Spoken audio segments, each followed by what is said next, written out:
자, 여러분 안녕하세요. 지난 한 주간도 여러분들 평안히 잘 지내셨죠? 자, 이번 시간에는 무역업의 수익 모델, 무역업의 프로핏 모델에 대해서 같이 한번 공부해 보도록 하겠습니다. 그래서 무역업의 수익 모델은요, 기본적으로 한 7가지가 정도가 있어요. 그래서 seven profit model 그렇게 우리가 예, 제목을 한번 붙여서 공부해 보도록 합니다. 예, 화면이 잘 넘어가고 있죠? 자, 보면 무역업으로 수익을 창출하는 데 있어 네모보다는 개인의 능력이 우선이다. 자, 네모에 들어갈 말은 뭘까요? 3초. 하나, 둘, 셋. 정답은 돈, 자금, 돈, 돈이에요, 돈. 돈보다는 개인의 능력이 우선이다 라는 거예요. 그래서 지난번 시간에 얘기를 했지만 개인의 능력이다 그러면 일단 제일 중요한 게 뭐라 그랬어요? 어학 능력이다 그렇게 얘기했죠. 그렇죠? 여러분들 듣기 지겹겠지만 그래도 역시 영어 능력이 뭐 소통을 해야 되니까 우선이다라는 거예요. 사실 창업에는 그다지 큰 돈이 필요한 건 아니에요. 왜냐하면 우리가 차차 이제 또 얘기하겠지만 수출할 때는 바이어한테 선도를 받아서 국내에서 구매 자금에 쓰면 되고요. 그 다음에 수입할 때는 LC 중에 유산세 LC라는 게 있어요. 그래서 이런 것들을 활용하게 되면 그냥 운영비 정도만 있으면 되지 큰 목돈이 드는 건 아닐 수도 있다라는 거야. 꼭 그렇지는 않겠죠. 그쵸? 왜냐하면 만약에 해외에다 수출할 때도 바이어가 후불로 만약에 돈을 준다. 그럼 일단 내 돈을 갖고 먼저 만약에 화장품을 수출한다 그러면 화장품을 내가 먼저 사야 되겠죠. 그때 내 자금이 들겠죠. 근데 그러나 반대로 내가 바이어한테 선불을 받을 수 있다면 해외에서 달러를 받아서 그 돈으로 화장품 대금을 화장품 제조업자한테 지급하고 화장품을 구매하고 그 다음에 물건을 보내주면 되겠죠. 그쵸?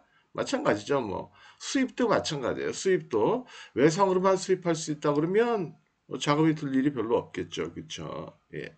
그래서 그거는 나중에 이제 깊게 들어가면 협상할 때, 니고시에이션 할 때, 당사자끼리 니고시에이션 할 때 누가 힘의 우위에 있느냐. 그러니까 내가 판매자의 입장이라도 내가 힘의 우위가 있다. 예를 들면 힘의 우위가 있다는 건 뭐예요? 내가 내 제품이 잘 팔리고 있다.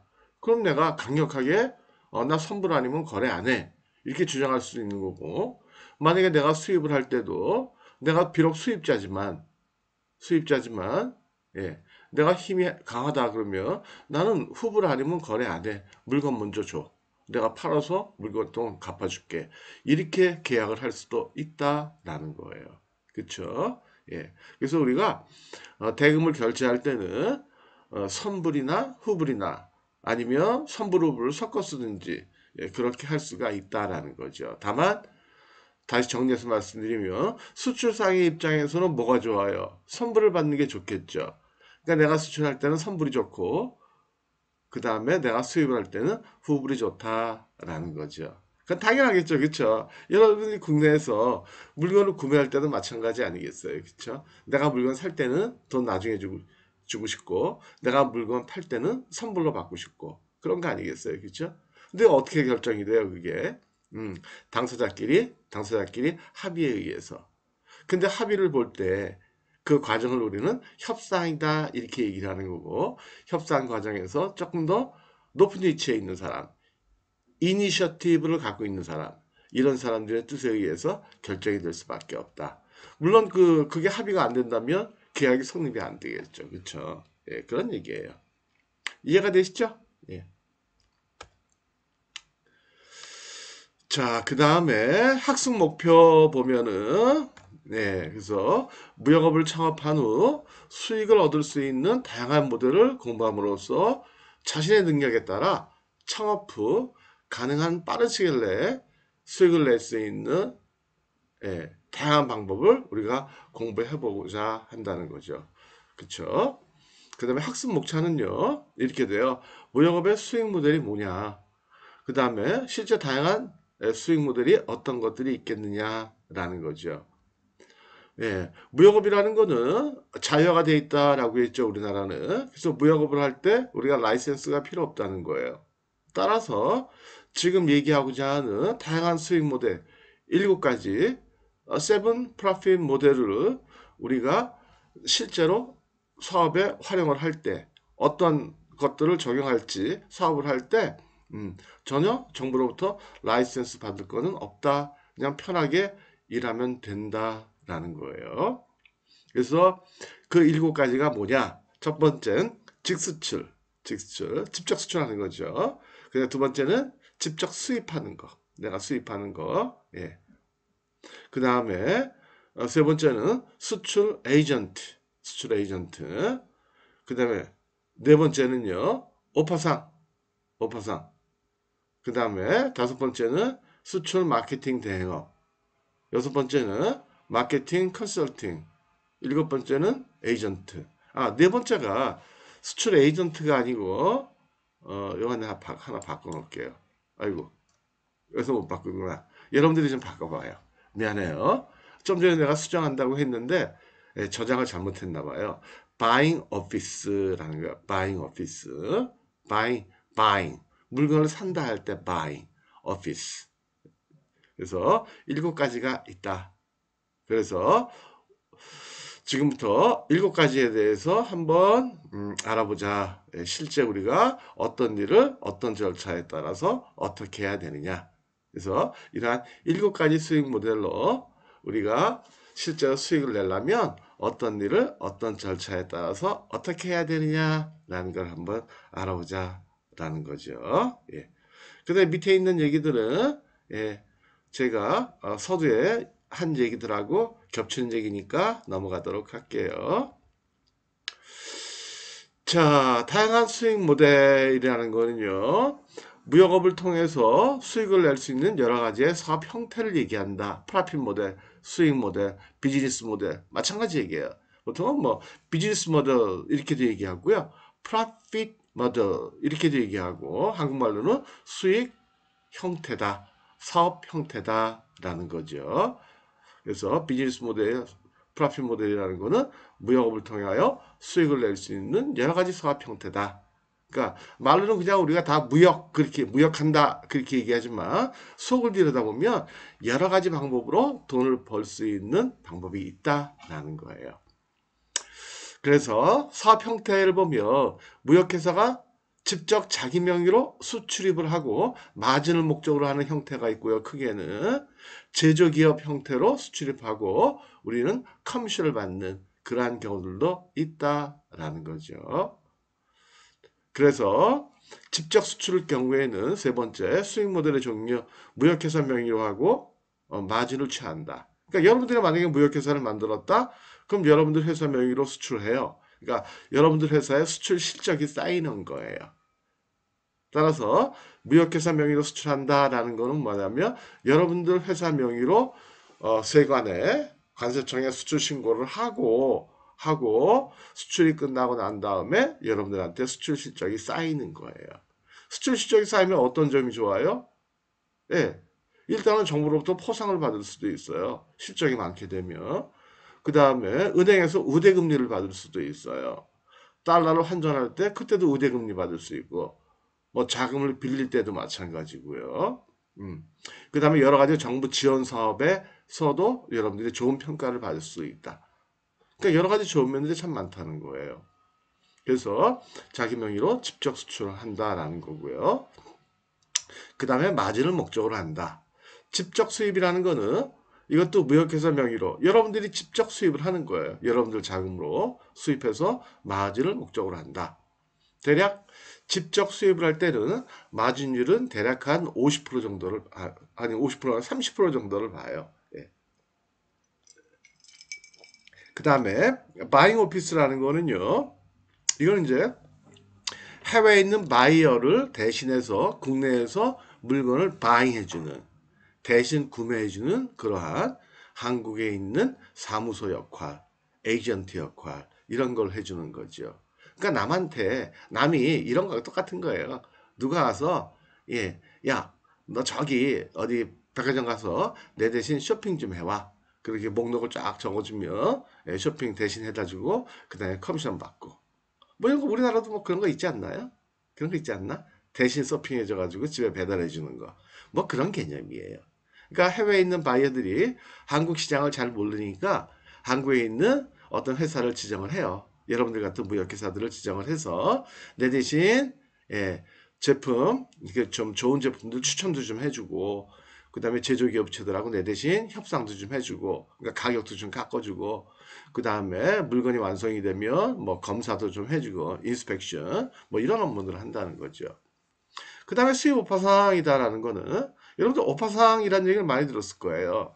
이 오파상은 무역회사가 직접 수입하는 게 아니고요. 이거는 해외에 있는 물건을 여러분들이 해외에 있는 업체하고 해외에 있는 공급자 만약에 해외에 있는 공급자 청바지다 리바이스다 그 리바이스하고 계약을 맺고 여러분들은 국내에 들어와서 리바이스를 이렇게 홍보만 하고 다니는 거예요. 홍보하고 마케팅하고 그를 통해서 만약에 국내에 있는 뭐 백화점이나 유통업자들이 리바이스 살게 라고 얘기하면 그때 리바이스하고 국내 업체하고 직접 무역 계약을 하도록 해주고 그 다음에 해외에 있는 리바이스로부터 여러분들이 일을 대신해 줬으니까 국내에서 유통업체도 알아보고 유통 채널도 다 뚫어주고 했으니까는 거기에 대한 커미션을 받는 거죠.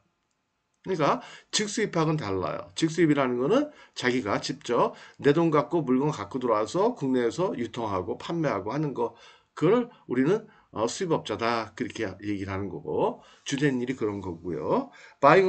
수입업 파상을 하게 되면 여러분들 명의로 하진 않는다는 거죠. 그러니까 별로 위험할 게 없죠. 그쵸? 왜요? 사업자금, 물품 구매 자금이 들 일이 없잖아요. 그쵸? 그러니까 리바이스를 여러분들이 사는 게 아니고 리바이스하고 국내 영업에 대한 계약만, 독점 계약만 체결을 해서 국내에 있는 업체가 물건을 구매하겠다. 그러면 직접 연결시켜 준다라는 거죠. 그리고 알선에 대한 커미션만 받는다라는 거예요. 그게 수입 오파상이다. 그런 얘기죠. 그 다음에 EMC, ETC라는 게 있어요. 이거는 뭐냐면 수출 쪽인데 Export Management Company 아니면 Export Trading Company 그래가지고요. 국내에 있는 제조업체를 대신해서 해외 수출 마케팅을 대행해주는 업체예요. 물론 수출할 때는 위탁자 명의로 해요. 제조업체 명의로. 그러니까 예를 들어가지고 국내에 어떤 좋은 화장품 회사가 있는데 회사에 뭐 인력도 없고 수출할 수 있는 인력도 없고 예, 마케팅에 관한 어떤 업무에 대한 지식도 없고 무역도 잘 모른다. 그럼 여러분들이 프리랜서로 계약을 하는 거 이건 프리랜서 개념이에요.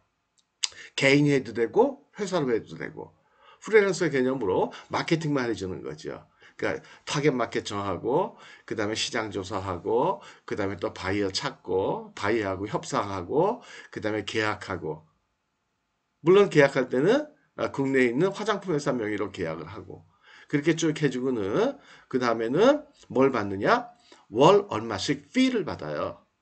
그 다음에 수출 성공이 되면 커미션을 또 받아요. 피는 대략 얼마나 받을까요? 얼마 받으면 좋을 것 같아요. 여러분들 생각에는. 그러니까 여러분들 학교 다니면서 할 수도 있는 일이에요. 이 일은. 여러분들이 영어만 잘하고 무역만 알면 여러분들이 제조업체 이렇게 쭉 인터넷 가지고 서칭해가지고 제안서 하나 보내는 거죠. 내가 이러이러한 능력이 있다. 그래서 내가 니네 제품이 좋으니까 내가 한번 엑스포트 매니지먼트 컴퍼니 역할을 해줄게. 뭐 해줄 거냐? 그러면 내가 마케팅 다 해줄게. 그럼 마케팅 뭘 해준다는데?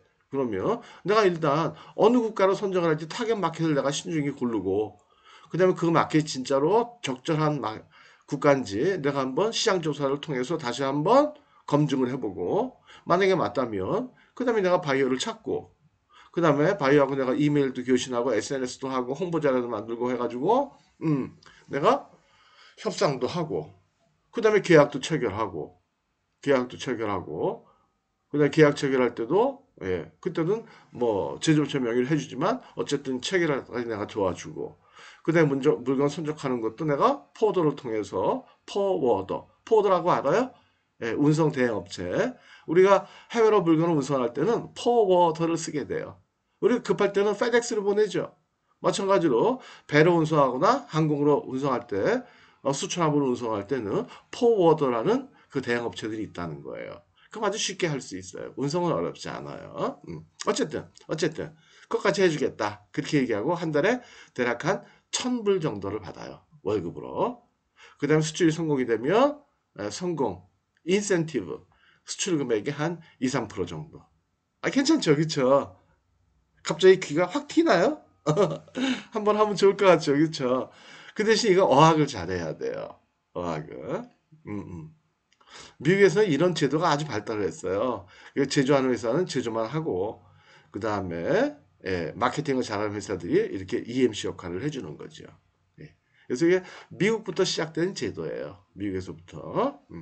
그 다음에 마케팅 컨설팅을 할 수가 있겠죠. 그러니까 저 같은 경우에는 수출 뭐 마케팅, 무역 실무 컨설팅 이런 거를 통해서도 수익이 생길 수 있다. 이건 나중에 여러분들이 마케팅 컨설팅을 하려면 이건 여러분들이 좀 경험이 좀 생겨야 돼요.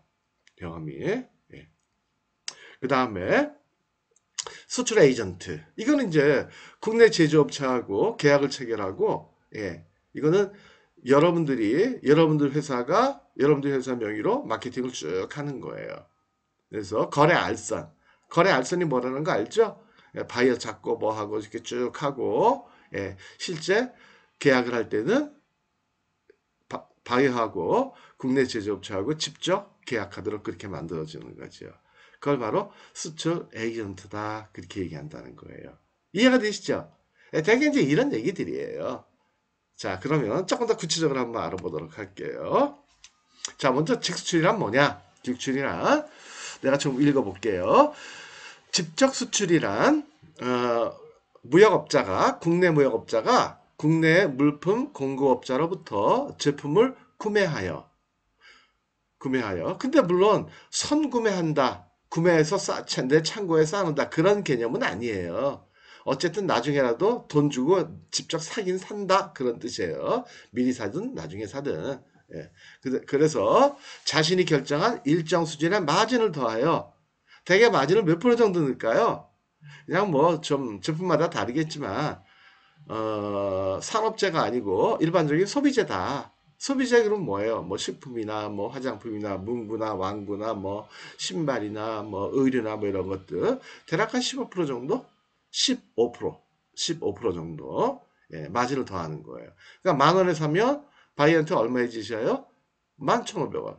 그렇죠? 해외 수입업자에게 수출하는 것을 의미한다라는 거죠. 그러니까 직접 수출하는 거는 무역회사가 자기 명의로 수출하는 거다. 자기 책임하에 한다.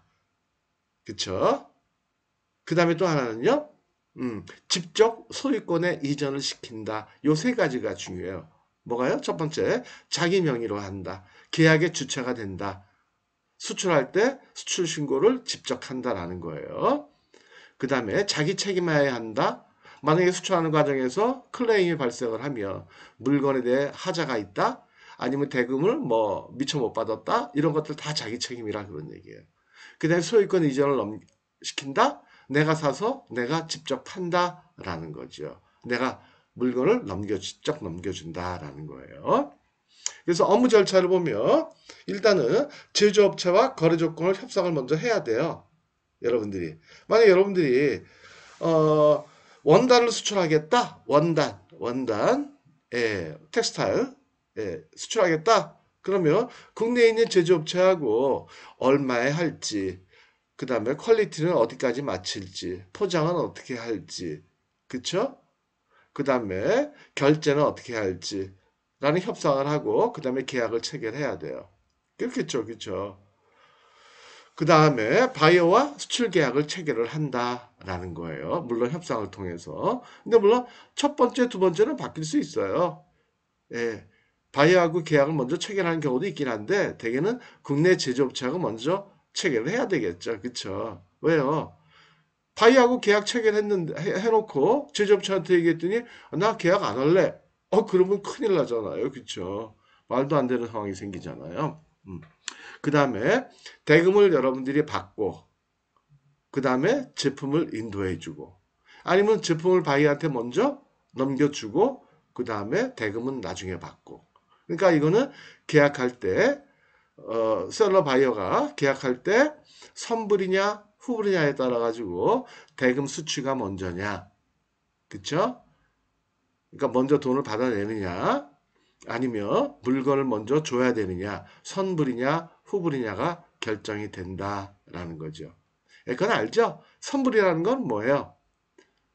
셀러가 바이어한테 물건 주기 전에 돈 받는 거고, 후불이라는 거는 물건 주고 돈 받는 걸 얘기하는 거죠. 그렇죠? 그건 알겠죠? 예. 여기서 선불을 뭐라고 그래요? 영어로 prepaid. prepaid. 예. 후불을요. collect. 그렇게 얘기해요. prepaid collect. 잘 기억해둬요. prepaid collect. 그 다음에 제조업체한테 대금을 지불해주면 되겠죠. 그렇죠? 예.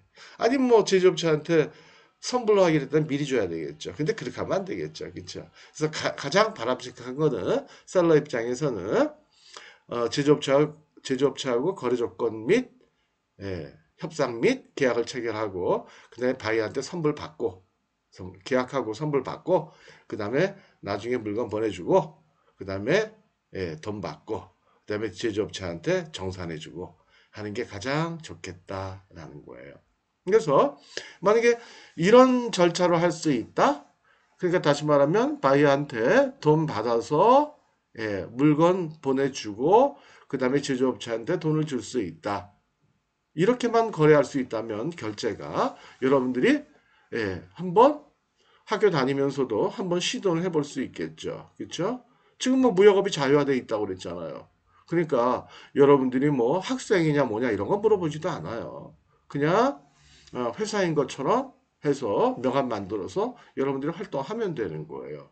우리나라 법으로도 그렇게 돼 있죠. 자유화가 돼 있는데 뭐 상관없다니까요. 그러니까 사업자등록증 한번 내보면 되는 거고 별거 아니니까.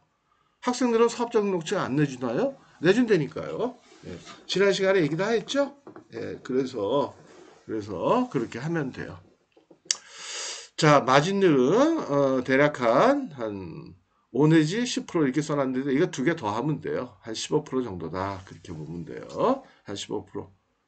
괜찮죠? 15%면 1억이면 얼마 버는 거예요? 1,500만 원. 1,000만 원이면 150만 원. 괜찮잖아요. 그죠? 네. 그 다음에 장점은 다른 수익 모델에 비해 이익률이 높다라는 거죠. 15%면. 에이전트 같으면 뭐 몇 프로 안 되니까. 그 다음에 바이어와의 지속적인 거래도 가능하다. 물론 바이어가 뭐 거래 안 할래 그러면 못하는 거지만. 그 다음에 국내 물품 제조업체와의 협상 시 유리한 위치를 차지할 수 있다. 왜요? 국내 제조업체한테 입장에서는 우리가 바이어가 되는 거잖아요. 그렇죠? 우리가 사는 입장이잖아요. 그렇죠? 그렇죠? 우리가 고객이 되는 거잖아요. 손님은 왕이다. 그렇죠? 단점, 후불 거래 시 자기 자본이 필요하다. 후불로 거래하면 그렇죠? 내 자금이 들어가야 되죠. 그때는 위험이 있다. 그러니까 선불 받도록 노력해야 된다는 거예요. 그 다음에 바이어로부터 클레임을 제기받았을 시 자신이 해결해야 한다. 그쵸? 자기 책임해야 하는 거니까. 예. 그래서 만약에 야 이거 물건이 왜 이래? 야 청바지 이거 보니까 옆에 다 뜯어졌네. 손해배상해. 그럼 여러분들이 해야 돼요. 일단 해놓고 그 다음에 제조업체한테 다시 클레임을 제기해서 다시 받아내야 돼요. 그러니까 그 과정이 복잡해요. 힘들고. 그 다음에 그런 문제는 좀 있죠. 아 근데 뭐 우리가 살아가고 돈 버는데 그쵸? 쉬운 일이 어디 있어요? 다 문제점은 조금씩 있죠. 그쵸? 우리 살아갈 때 어느 하루 편한 날이 있어요? 아무 일 없이 하루가 평온하게 지나갔다. 아무런 나 고민 없이 지나갔다. 아무런 스트레스 안 받았다. 오늘은 그런 날이 단 하루라도 있을까요? 나 같은 경우에는 없는 것 같아. 근데 하물며 모르는 남하고 돈이 개입된 거래를 하는데 그쵸? 분쟁이 안 생길 수는 없겠죠. 생기긴 생겨요. 근데 그거 뭐 우리가 살아가는 것처럼 매일 생기는 건 아니고 예. 아주 드문드문 생길 수도 있다. 근데 일단 생기면은 해결하는데 좀 힘들더라라는 거예요. 그 다음에 어떤 제품을 수출할지 수출 유망 아이템을 선정하는데 많은 시간과 노력이 좀 필요하다라는 거예요. 이게 중요해요. 수출은 아이템이 중요하다고 그랬죠? 지난 시간에 얘기했죠? 예. 아이템, 어떤 아이템을 갖고 할 것이냐? 여러분들 아이템 개발하는데 엄청 노력해야 돼요. 그리고 혹시 아이템이 이렇게 결정이 된 사람들, 아니면 제일 좋은 거는 집안에, 아니면 지인이, 예? 누가 이렇게 국내에서 좋은 아이템을 이렇게 취급하고 계신다. 그럼 그거 갖고 시작하면 돼요. 예. 근데 이게 진짜 괜찮을지 모르겠다. 나한테 꼭 상의해야 돼요. 예. 나한테 꼭 연락을 해요. 이메일로 하든 전화로 하든. 나는 전화가 편해요. 그래서 나한테 꼭 전화해요. 예. 제가 지난 시간에 한번 나한테 꼭 전화들 한 번씩 해줘요. 그랬는데 딱 한 사람 했더라고요. only one. 예림이라는 학생이 한 번 했더라고요. 근데 참 기분 좋았어요. 고마웠었고 굉장히 성격이 밝더라고 그 친구가. 예림이 학생 칭찬합니다. 예. 여러분도 나한테 전화 한 번씩 해요. 아니면 당장 하라는 얘기는 아니고 이번 학기 끝나기 전에 한 번씩 나한테 전화해서 뭐 진로 상담도 좋고 그쵸? 내가 학교 나온 지도 한 18년 됐죠. 그 다음에 내가 뭐 기업체 운영한 지도 한 30년 됐죠. 수많은 일을 겪었을 거 아니겠어요? 그 적어도 무역업계는 내가 좀 아는 편이니까 다른 쪽은 몰라도 응? 진로 상담도 좋고 학업에 대한 상담도 좋고 인생에 대한 상담도 좋고 예. 나하고 한번 얘기하면 좋잖아요. 그쵸? 그 다음에 바이어 관리에 지속적인 노력이 필요하다. 그 다음에 여섯 번째 실무적인 키포인트 한번 볼게요. 지속적인 아이템 발굴이 사업의 성패를 좌우한다라는 거예요. 그래서 어떤 아이템을 갖고 내가 수출할 것이냐 이게 중요해요. 수출은 아이템 내가 자꾸만 얘기하지만 수출은 아이템 수입은 뭐라 그랬어요? 아이템도 중요하지만 유통이 중요하다. 그 다음에 아이템에 대해서 공부 많이 해야 돼요. 아이템에 관한 깊은 지식이 필요하다. 그 다음에 무역 클레임 처리에 관해서 물품 공급업체와 확실히 합의한 후 물품 계약서의 동내용을 반드시 기재해야 한다. 그래서 혹시라도 클레임이 생기면 이런 문제는 제조업체가 책임져야 됩니다. 라고 해야 되겠다. 그 다음에 환율 변동 및 수출 대금 비회수를 대비해서 수출 보험 및 환변동 보험에 가입해야 한다 하는 게 좋겠다라는 거예요. 그럼 수출 보험, 환변동 보험 어디다 가입해요? 이거는 한국무역보험공사라고 있어요. 무역공사. 그래서 수출보험이라는 거는 뭐냐면 예, 나중에 혹시라도 바이한테 돈을 못 받았을 때 수출 대금이 미회수가 됐을 때 보험으로 받을 수 있는 보험금을 지급받을 수 있는 그러한 보험이에요. 그 다음에 환변동 보험이라는 거는 환율이 갑자기 푹 떨어졌을 때 예, 계약한 예, 계약한 보험공사하고 계약한 그 환율로서 계산을 해가지고 환차 손이 난 부분에 대해서 보험금을 지급받을 수 있는 그런 것들도 있다라는 거죠. 물론 환율이 올라가지고 환차 이익이 났다. 그럼 보험공사에다 반납해야 돼요. 그래서 요 수출보험이나 환변동보험이 궁금하신 분들은 이제 간단히 설명을 했지만 여러분이 네이버나 구글 한번 검색해요. 그럼 수출보험, 환변동보험 이렇게 설명이 잘 돼 있어요.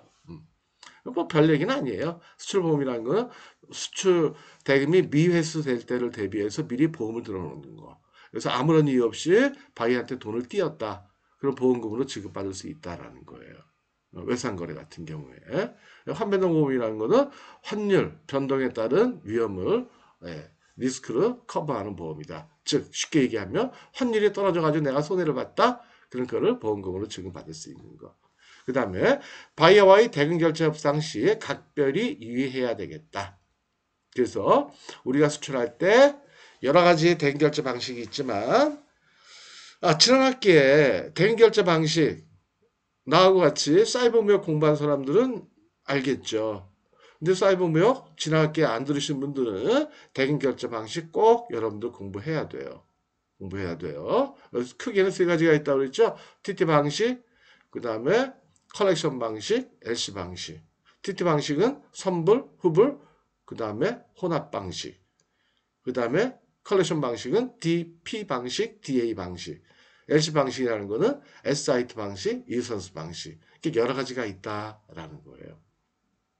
그래서 여러분들이 대금 결제는 꼭 한번 공부하도록 합니다.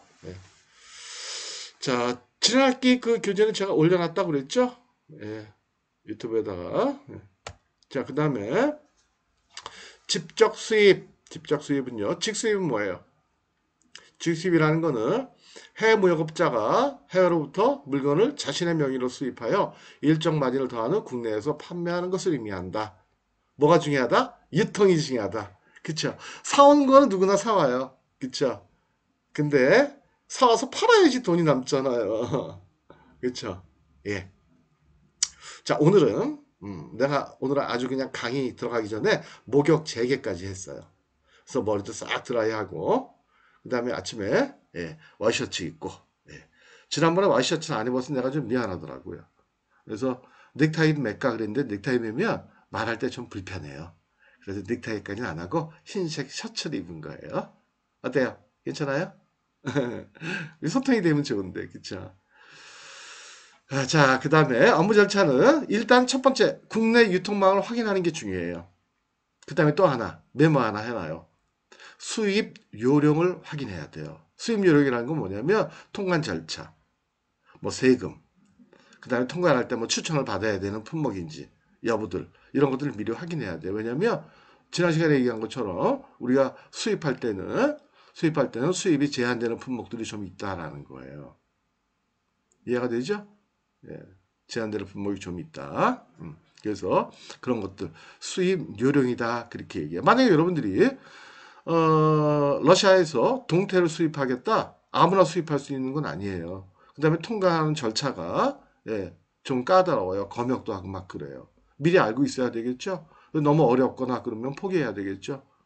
그럼 어떻게 확인하면 되느냐? 이거는 확인하는 방법이 있기는 한데 원래는 그 수출입 공고나 아니면 뭐 통합 공고나 이런 공고를 찾아봐야 돼요. 고시를 정부 고시를. 근데 힘드니까 편하게 하려면 이렇게 하면 돼요. 옆에 하나 써놔요. 관세청으로 전화하면 되는데 관세청 콜센터 125번 전화번호 125 꼭 기억해야 돼요. 125로 전화한다. 125로 이거 전화해가지고 수입 요령 꼭 확인을 해야 돼요. 수입 요령. 그래서 125번 전화해가지고 저 이번에 동태 수입하려고 그러는데요. 수입 요령이 어떻게 됩니까? 자세히 좀 알려주세요. 그러면 그쪽에서 쭉 얘기를 해줘요. 몇 번? 125번이요. 125번 이런 게 실무예요. 실무. 언제 그 수출입 요령 이런 걸 언제 찾아봐요. 그건 또 HS 코드 확인해가지고 하고 뭐 복잡하단 말이에요. 그 다음에 그런 공고가 어디인지도 모르잖아요. 그죠? 그 다음에 해외 공급업체와 수입 계약을 체결을 해요. 그 다음에 대금 결제하고 제품을 수입하고 통관하고 그 다음에 판매를 하면 되겠죠. 마진율은 품목에 따라 다르지만 대략 한 30% 이상 정도 된다라는 거예요. 이해가 되시죠? 자, 그 다음에 장점은요. 마진율이 높다라는 거예요. 마진율이 높다. 대략 한 30% 된다. 그 다음에 지속적인 사업이 가능하다. 그래서 안정적인 수익을 얻을 수 있다. 그렇죠? 네, 많은 유통업체와의 거래 관계를 통해 공급 제품의 다양화가 가능하다.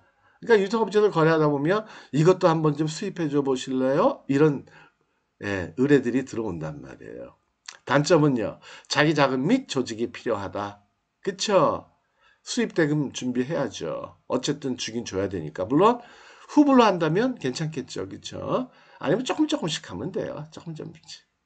그 다음에 또 하나는 자금을 준비할 때 보통 한 번 수입하는 대금에 보통 한 3배 정도는 갖고 있어야 돼요.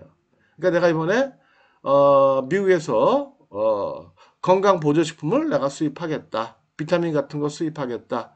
한 번에 1,000만 원씩. 그럼 3,000만 원을 준비해 놔야 돼요. 그쵸? 첫 번째 거 줄 돈 있어야죠. 근데 국내에서 판매하고 나면 돈이 금방 회수가 안 돼요. 그쵸? 그 다음에 또 두 번째 물량 준비할 것도 돈 준비해야죠. 그래서 보통 한 3배는 있어야 되겠다. 3배는. 그러니까 처음에 많이 수입하면 안 돼요. 직구하는 것보다 조금 많이씩. 직구하는 것보다. 예. 직구나 수입이나 별 차이는 별로 없잖아요. 그죠? 그죠? 수입 통과하고 세금 낸다는 것밖에 더 있어요. 그 다음에 미판매분 재고에 대한 부담이 있다. 그렇죠. 이게 제일 큰 문제예요. 예, 안 팔리면 문제가 된다라는 거죠. 그렇죠. 아, 근데 여러분 직구 얘기 나왔으니까 여러분들 직구 해가지고 여러분들만 쓴 게 아니고 혹시 팔아보신 분 있어요? 만약에 팔아본 사람이 있다면 그 사람은 수입을 해본 경험이 있는 것과 마찬가지예요. 똑같은 거예요. 그때 할 때 여러분들 돈 가지고 사서 여러분들이 받아서 여러분들이 팔았죠. 그쵸? 그 똑같은 거예요. 그 물량만 늘어나는 거예요. 그러니까 그때는 뭐 FedEx나 DHL이나 아니면 뭐 KT 뭐 택배나 뭐 이런 데 통해 받았을 거 아니겠어요? 뭐 콩콩이나 뭐 이런 데 통해서. 근데 이거는 이제 일반 운송을 통해 가지고 받는 거, 그다음에 통관하는 거, 세금 내는 거, 그 차이만 있는 거죠.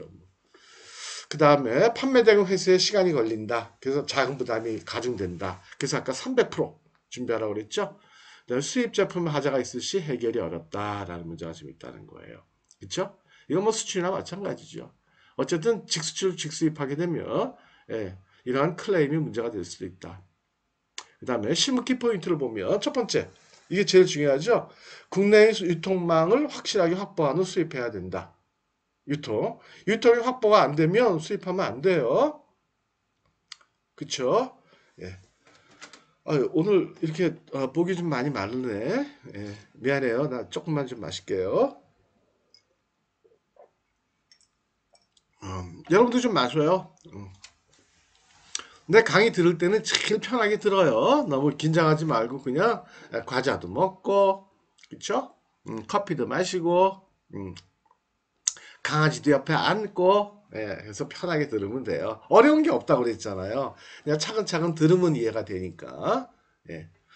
그 다음에 수입 요령 및 관세율을 철저히 확인한다. 아까 몇 번으로 전화하면 된다 그랬어요? 125번. 예. 화재 신고는 119. 수입 요령은 125. 범죄 신고는 112. 이렇게 기억해야 돼요. 수입품의 품질에 관한 철저한 관리가 필요하다. 그렇겠죠. 수입 자금 규모를 정확히 산출해야 된다. 아까 3배. 예. 공급 단계별 가격을 정확히 결정해야 된다. 그쵸? 내 수입 단가를 기준해서 내가 1차 도매상한테 넘길 때 2차 도매상, 소매상, 소비자 가격 이런 것들을 여러분들이 한번 잘 생각을 해야 돼요. 대개 우리나라는요. 유통 단계가 하나 넘어갈수록 그 단계별 마진이 한 30% 정도 돼요. 그 다음에 국내외 유사 제품에 대한 조사를 철저히 해야 된다. 바로 시장 조사를 얘기하는 거예요. 시장조사 확실하게 해야 돼요. 예. 시장조사. 예. 그래서 이거는 여러분들이 마케팅 공부를 좀 하면은요. 마케팅. 뭐 수출 마케팅이든 수입 마케팅이든 공부를 하게 되면 시장조사가 있을 거예요. 있어요. 내가 유튜브에도 올려놨어요. 유튜브에. 무역 타짜 거기에도 보면 수출 마케팅 전략 이런 것들이 있거든요. 거기 보면 시장조사 이런 것들이 나와요. 여러분들이 한번 보도록 합니다. 예. 자, 그 다음에 세 번째 바잉 오피스라는 건 뭐냐? 바잉 오피스란 말 그대로 바잉을 하는 오피스, 사무소 역할을 해주는 거예요. 거래 알선 수수료를 목적으로 해외 바이어를 위하여 수출 거래를 알선하는 업무. 그러니까 해외에 있는 바이어하고 일단 계약을 체결을 하고 그 바이어를 위해서 국내에서 수출 유명한 장품을 이렇게 선정해서 이렇게 추천도 하고 만약에 제품이 확정이 되면 바이어가 어떤 거 수입하겠다 하면 바이어를 대신해서 국내에 있는 공급업체들하고 협상도 진행하고 하는 일을 하는 거예요. 그렇죠? 예. 그러니까 구매 대행 서비스를 바이어를 위한 구매 대행 서비스를 해준다. 그렇게 보면 돼요. 이해가 되시죠? 그래서 미국의 정의를 보면 미국에는 이렇게 얘기하더라고요. An organization or individual authorized to operate on behalf of another organization or individual in exchange for a fee or commission. 그래서 해외에 있는 바이어를 대신해서 바이어를 위해서 일을 해주고 그 다음에 커미션을 받는다라는 거. 이것도 괜찮겠죠, 그렇죠? 이거는 뭐 그냥 뭐 자금이 들 것도 없잖아요. 그죠? 거래 알선만 해주는 거니까. 그래서 해외에 있는 바잉 오피스 찾아내는 거 이게 힘들어요. 음. 그래서 인터넷 가까우면 찾아봐야죠. 그래서 오피스와 계약을 체결하고 그다음 외국의 바이를 위하여 바이어가 수입하기를 원하는 제품을 국내 생산하는 국내 업체를 선정한다. 그러니까 여러 업체를 추천을 해줘야 되겠죠. 그 다음에 바이어를 대리하여 국내 제조업체와 수출 제반 조건을 협상을 한다. 제반 조건 그랬는데 중요한 게 뭐가 있을까요? 일단 품질, 그 다음에 가격, 그 다음에 수량, 결제 조건, 그 다음에 공급 시기, 그쵸? 제품 인도 기간, 예, 이런 거. 공급 시기라는 게 제품 인도 기간이잖아요, 그쵸? 뭐라고요? 품질, 그 다음에 가격, 그 다음에 수량, 결제 조건, 제품 공급 시기, 그쵸? 예, 그 다음에 수출 이행에 따른 관리를 해준다. 뭐 포장을 제대로 했는지, 선적을 제대로 하는지, 제품을 제대로 만들었는지 이런 것들을 해준다라는 거예요. 그래서 에이전트의 업무의 범위 이렇게 보면 미국 사람들은 이렇게 미국도 에이전트 역할을 바잉 오피스 역할들을 많이 하거든요. 예, 그랬을 때 보면 negotiate with the supplier for a best price and term. Send product information to the importer. Introduce a new product to importer. 읽어보면 아시겠죠? 예. Inform the importer special offers. Sending samples to the importer.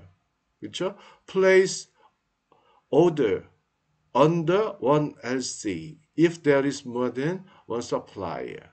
그렇죠? 예. 그래서 이런 일들을 쭉 한다라는 거예요. 그 다음에 수수료율 얼마를 받느냐? 수출 금액 및 품목에 따라 가지고 다르겠죠. 대략 한 3 내지 5%. 그 다음에 이러한 퍼센테이지는 바이어하고 미리 결정해 두는 것이 좋겠다라는 거예요. 장점 뭐가 있을까요? 수출 거래 알선만 하면 돼요. 자금 부담이 없어요. 그 다음에 계약의 당사자가 아니에요. 수출 계약의 당사자가 아니에요. 계약의 당사자는 누구예요? 바이어하고 국내에 있는 제조업체. 그러니까 계약 이행에 따른 위험이 없다라는 거예요. 만일 클레임이 발생하더라도 해결의 주체는 아니다. 클레임이 발생하더라도 해결의 주체는 아니다. 왜요? 계약 체결 여러분들이 한 거 아니잖아요. 그렇죠?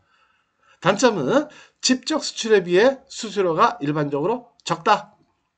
직수출은 아까 마진이 보통 몇 프로요? 한 15%.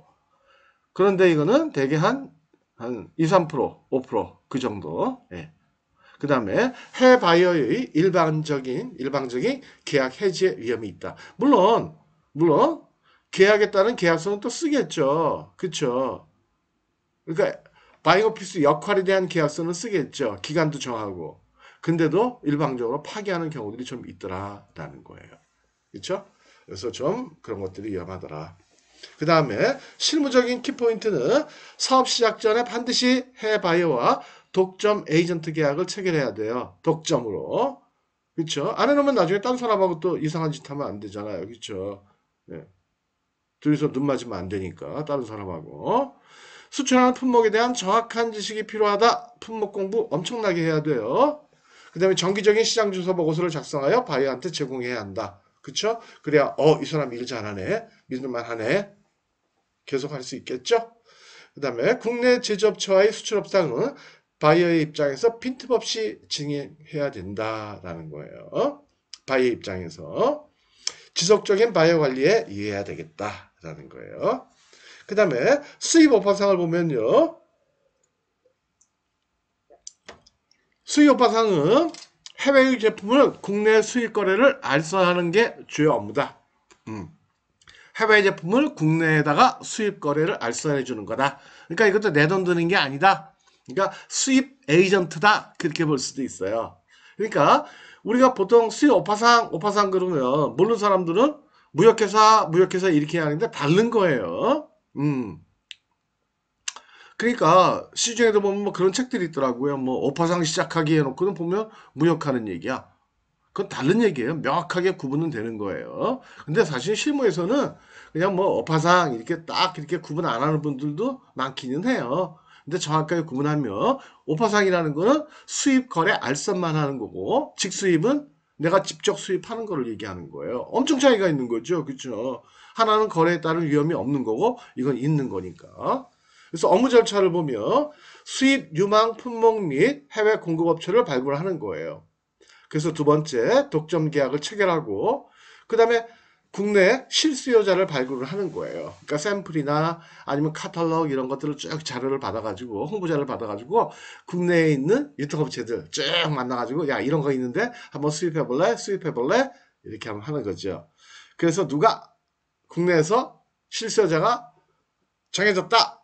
그러면 계약을 체결하고 물론 누구와 누구 사이의 계약이에요? 해외에 있는 공급업체와 국내에 있는 실수요자.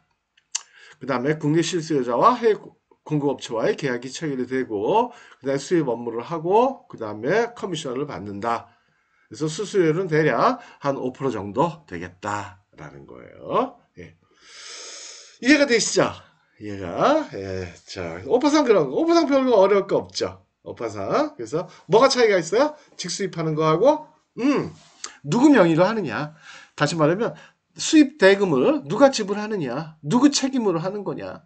그렇죠? 그래서 실수요자 명의로 하게 되면 여러분들은 오파상 역할을 한 거고 여러분들이 직접 대금 지급하고 수입해서 유통하면 그거는 직수입이다 라는 거예요. 그 다음에 장점은 오파상은 자기 자금으로 제품을 수입하는 것이 아니에요. 그래서 수입과 관련한 자금 부담이 없다. 여러분들 할 수 있다라는 거예요. 이런 것들은. 그 다음에 대개의 경우에는 해외 공급상과 계약에 따라 국내에서 독점적인 영업이 가능하다. 그러니까 독점 계약을 체결하는 게 좋다라는 거죠. 왜냐하면 다른 회사를 또 선정하면 안 되니까. 예.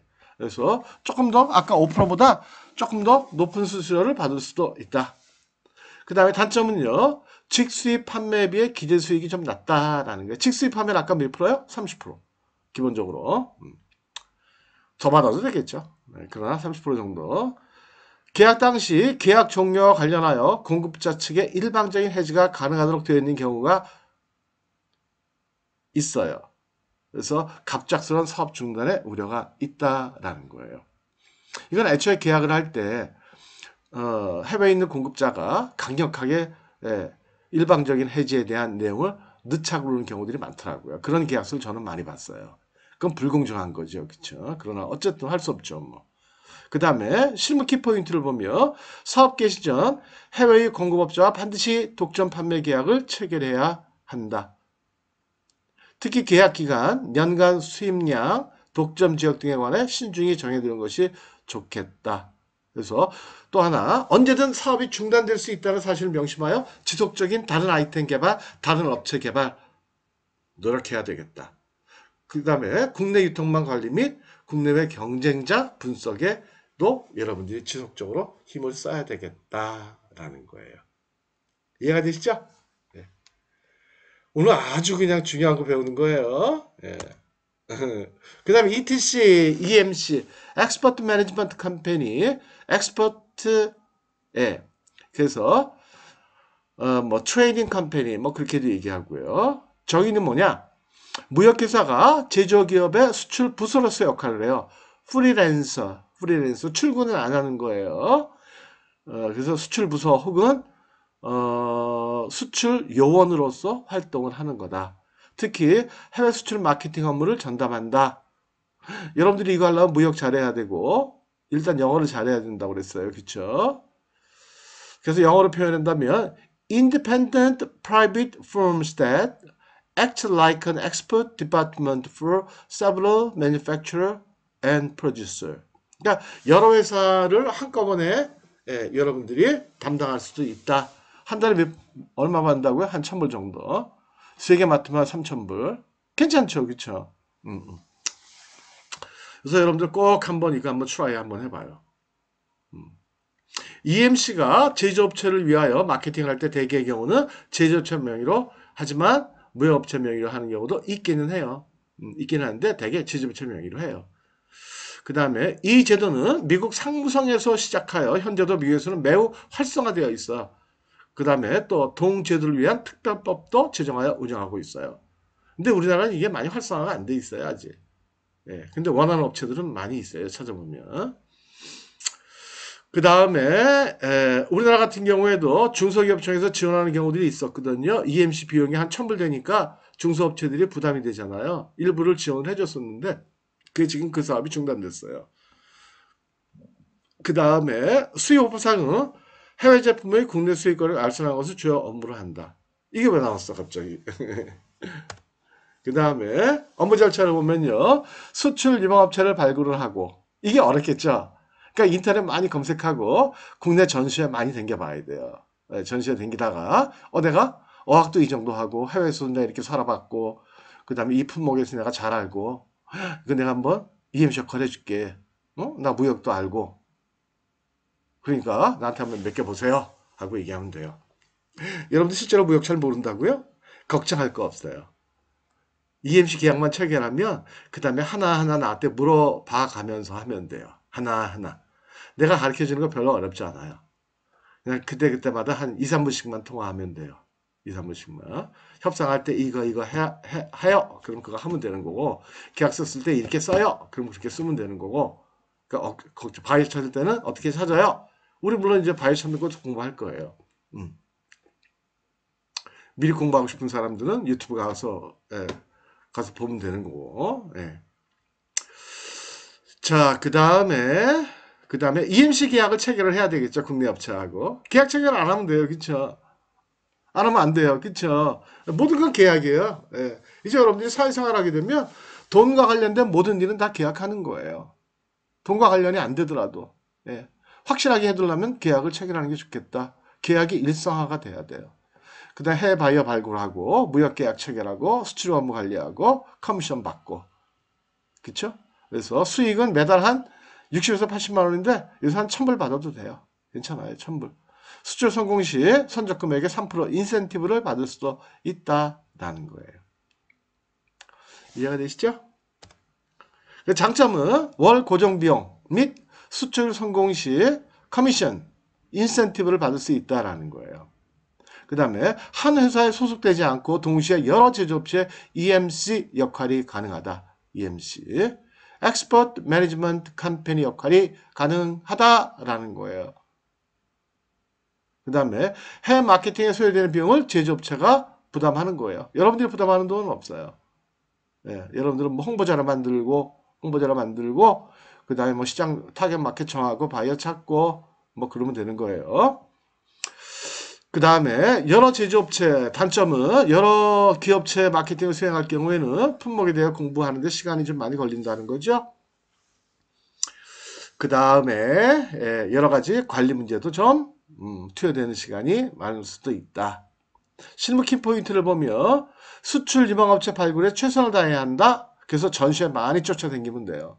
전시회 가서 상담해보면 전시회 그 첨가업체들 보면 무역은 하고 싶은데 할 수 있는 사람이 없어가지고 고민하는 업체들이 생각보다 많아요. 그러니까 여러분들이 내가 EMC 역할 해줄게요. EMC가 뭔데? 그 엑스포트 매니지먼트 컴퍼니인데요. 그거는 제가 여러분들에서 무역 부서 역할 해주는 거예요. 프리랜서예요. 내 책상 안 갖다 놔도 돼요. 책상 빼세요. 안 갖다 놔도 돼. 한 달에 1,000불씩만 주세요. 큰 돈도 아니잖아. 무역하는 직원 쓰려면 300만 원 줘야 돼요. 나는 100만 원에 해드릴게요. 그쵸? 그러면서 나는 더 전문성이 있잖아요. 영어도 잘하잖아요. 뭐 이렇게 얘기하는 거예요. 그 다음에 제조업체한테 제시할 마케팅 기본 계획서를 준비해야 된다. 요거는 필요한 사람은 나한테 개별적으로 연락해요. 그러면 그 기본 제안서 내가 한번 샘플을 갖고 있는 게 있거든요. 그거 내가 여러분들한테 보내줄게요. 응? 필요한 사람만 얘기해요. 그 다음에 무역회사의 마케팅 능력을 충분히 입증해야 되겠다.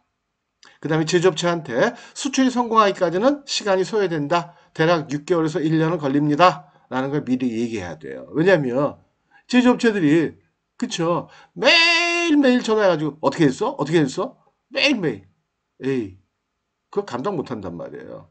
그럼 한 달 있다가 아이씨 아직도 수출 안 됐어? 나 그만할래. 그럴 수도 있고 그래서 마케팅의 절차를 차근차근 얘기해 주면서 예, 내가 이러이러한 수출 마케팅 전략을 갖고 하겠다라는 걸 얘기해 주면서 여러분들이 그래서 기간이 이렇게 걸립니다. 얘기를 해줘야 된다는 거예요. 그쵸? 그 다음에 제조업체에 제출하는 마케팅 리포트 내용 및 제출 기간 확실하게 해두는 것이 좋겠다. 그 다음에 마케팅 컨설팅. 이거는요, 마케팅 컨설팅이라 무역업체가 새로이 수출을 원하거나 수출이 부진한 제조업체를 위해서 여러 가지 형태의 자문을 하는 거예요. 그래서 이거는 좀 업무 경력이 좀 필요해요. 그러니까 우리 같은 사람들, 저 같은 경우에도 이런 쪽의 일을 많이 하거든요. 자문도 하고, 그러니까 자문을 해주는 대상은요, 기업체가 될 수도 있고, 수출 기관이 될 수도 있고, 뭐 그런 거죠, 그렇죠? 예. 그 다음에 또 뭐 그런 것도 있죠. 뭐 외부 평가위원으로도 많이 활동을 하게 되죠. 저도 지금 평가위원 하죠. 뭐 중소기업진흥공단이나 아니면 뭐 에이즈센터나 이런데. 내일도 또 평가위원으로 내일 또 나주 내려가거든요. 에이즈센터, 한국농수산품 수출공사, 식품공사, 한국농수산식품공사. 예, 예, 예. 그게 H센터예요. 예. 내일 그 수출 관련되는 뭐 수출 지원사 평가가 있다고 그래가지고 내일 평가하러 내려가요. KTX 타고. 기대가 돼요. 오랜만에 KTX 타니까. 작년까지만 해도 이런 일이 굉장히 많았었는데 코로나 때문에 거의 없었거든요. 근데 오랜만에 한번 하자고 그러더라고요. 자, 그 다음에 업무 형태는 멘토링, 코칭, 컨설팅 등 다양한 형태로도 진행이 가능하다라는 거예요. 그래서 마케팅의 단계를 플래닝, 테이크 액션, 오디팅 단계로 구분한다. 플래닝, 계획을 세우고 그 다음에 테이크 액션을 취하고 그러니까 마케팅 업무를 하고 그 다음에 오디팅, 관리를 한다라는 거죠. 여기 거기까지만 할게요. 네. 넘어가요. 네. 그 다음에 에이전트라는 거는요. 수출 에이전트는 말 그대로 수출 능력이 없거나 새로운 신시장 개척, 해외 시장을 개척을 원하는 국내 기업의 해외 수출 거래를 알선하는 역할을 한다. 거래 알선. 예. 그리고 커미션을 받는다라는 거죠. 그러니까 예를 들어 가지고 국내에 있는 어떤 화장품 기업이 수출할 수 있는 여건이 안 됐다. 그쵸? 인력이나 조직력이나 뭐 이런 것들이 안 돼 있을 때, 내가, 한 달에 얼마씩 달리는 게 아니고, 수출이 성사가 되면, 커미션 베이스로, 케이스 바이 케이스로 커미션으로 줘. 이렇게 얘기하는 거죠. 그래서 EMC보다는 훨씬 더 부담은 적죠. 왜냐면 EMC는 월급식으로 돈을 받잖아요. 그러니까 아무래도 남한테 돈을 받으면 좀 부담이 생기잖아요. 그쵸? 여러분들 그렇잖아요. 아직까지 여러분들 학생이니까 부모님한테 용돈 받는 사람들 많이 있죠? 물론 자기가 해결하는 사람들도 있지만. 그러니까 아무래도 저기 용돈 받으면 부담 되잖아요. 그쵸? 그죠? 공부도 조금 더 열심히 해야 될 것 같고, 부모님 말씀도 조금 더 순종해야 될 것 같고. 그렇지 않겠어요? 그죠? 예. 나는 그랬었는데, 나는 착한 학생이라. 자, 농담이에요. 우리 어머니 들으시면 큰일 나겠다. 자, 우리 어머니가 지금 86세신데 아직도 씩씩하세요. 청바지도 입고 다니시고 예. 아주 자세도 그냥 꼿꼿하시고 목소리도 쩌렁쩌렁하고 아직도 저는 어머니 앞에서는 애기예요. 애기. 어머니가 하라는 대로 해요. 예. 자, 그 다음에 업무의 형태는 제조업체와의 업무 협의를 통해 업무의 범위를 특정하는 것이 바람직하다라는 거예요. 확실하게 업무의 범위를 딱 정해놔야지 업무의 범위를 정해놓지 않으면 분쟁 생겨요. 그렇죠? 우리 그렇잖아요. 여러분들 혹시 알바 하나요? 알바하러 만약에 편의점 갔다. 업무의 범위를 정해놔야죠. 그렇죠? 그래서 물건을 입고하고 출고할 때 내가 그 일을 한다 안 한다. 아니면 뭐 재고 조사를 한다 안 한다. 이런 것들 미리미리 다 해놓는 게 좋겠죠. 그렇죠? 그죠? 네. 마찬가지예요. 그 다음에 세부 업무 내용, 제조기업과 에이전트 사이에 에이전트 계약을 체결하는 게 중요하다. 그 어떤 일을 할 것이냐? 파견 마켓을 선정을 한다. 해외 시장을 조사한다, 바이어를 발굴한다, 계약을 체결한다. 그렇죠. 이게 제일 중요한 거예요. 제일 중요한 거. 마케팅 할 때. 누가 여러분들한테 마케팅 해라. 아니면 여러분들이 직접 마케팅을 하겠다. 아니면 남의 회사에 위해서 마케팅을 한다. 에이전트나 EMC나. 그럼 딱 그거예요. 타겟 마켓 선정하고, 시장 조사하고, 바이어 발굴하고, 그 다음에 무역 계약을 체결하면 되겠다. 라는 거예요. 그럼 구체적으로 어떻게 하는 거냐? 예. 그거는 우리가 다음 시간 아니면 그 다음 시간에 우리가 공부를 할 거예요. 선행 학습하고 싶은 사람들은 얘기했지만, 예, 유튜브 내 채널 보면 돼요. 무역 타짜. 거기 들어가서 보면, 예, 거기 있어요. 예. 그래서 그거는 어디 특별히 마땅히 올릴 데가 없더라고요. 그래서 유튜브에다 채널을 만들어 놔가지고 거기다 올려놨어요. 예. 여러분들 아니면 볼 사람들도 별로 없을 것 같아. 자, 그 다음에요. 그 다음에 업무의 특징은 단연간의 마케팅 경험이 있는 경우 한국 외국인의 경우에 적합할 수 있는 수익 모델이다. 꼭 그렇진 않아요. 영어만 어학만 잘하면 돼. 여러분도 충분히 할 수 있어요. 내가 도와줄게요. 나한테 물어가면서 하면 돼요. 무역이라는 게 어렵지 않아요. 한 번만 해보면 누구나 다 해. 그쵸? 여러분들 저기 알바하는 거 있잖아요. 뭐 서빙하는 게 됐든 뭐 편의점이 됐든 뭐가 됐든 가서 보면 하잖아. 마찬가지예요. 장사예요, 이것도. 가서 그냥 한번 그냥 해보면 다 할 수 있어요. 너무 무역을 어렵게 생각하지 마요. 예, 어렵게 생각하지 말고 쉽게 생각하면 돼요. 무역이 용어들이 많아서 그래. 근데 사실 다 쓸데없는 용어들이 많아요. 그러니까 용어들이란 낯선 단어들이라 그렇지 사실 내용은 별게 없다고요. 쉽게 얘기하면. 별게 쉽게 얘기하면 없는데 계속 그냥 어렵게 영어로 막 용어로 얘기하니까 그렇지. 그 다음에 기대 수익은 수출 성공 시 약 3% 정도의 커미션을 받을 수 있다라는 거예요. 자, 이렇게 해가지고 오늘도 예, 수업을 마치도록 할게요. 아이고, 비나면이 나오니까 좀 그렇다. 그쵸? 오늘도 여러분들 수고 많이 했고요. 시간이 얼마나 걸렸을까? 딱 60분 조금 더 걸렸네요. 예. 한 요 정도씩만 할게요. 보통 학교에서는 한 75분 이렇게 하라고 그러는데 75분짜리 한번 올려봤더니 잘 안 올라가요. 그래가지고 내용을 좀 알차게 해서 말도 약간 좀 빠른 감이 있지만 그렇게 해가지고 이렇게 좀 압축해가지고 강의하도록 할게요. 여러분들 75분이면 너무 길어. 너무 길어요. 그래서 이 정도 시간으로 보통 하도록 할게요. 자, 여러분들 오늘도 강의 듣느라 고생 많았고요. 그리고 잘 기억해요. 지난 시간에 얘기하는지 모르겠지만, 예, 강의 한번 결석하면 나중에 기말고사 점수에서 마이너스 2점이에요. 예, 그건 뭐 항상 그래 왔으니까. 한번 안 들으면. 그래 나중에 그 학점 나갈 때 보면 결석한 사람들은 A 받기가 진짜 힘들어요. A 받기가. 왜냐면 거의 다 결석한 사람이 별로 없거든. 일주일 동안이나 내가 시청 기간을 주니까는 없어요. 그래서 여러분들 조심해야 돼요. 그래서 꼭 보시고요.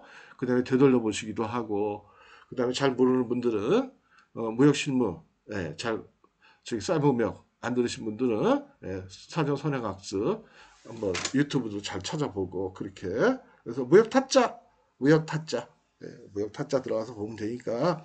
여러분들에서 만든 채널이에요. 그러니까 편하게 그냥 핸드폰 갖고 왔다 갔다 하면서 보면 되잖아. 그쵸? 그래서 꼭 한번 이번 학기에 저 공부 열심히 해가지고요. 뭔가 좀 배웠다.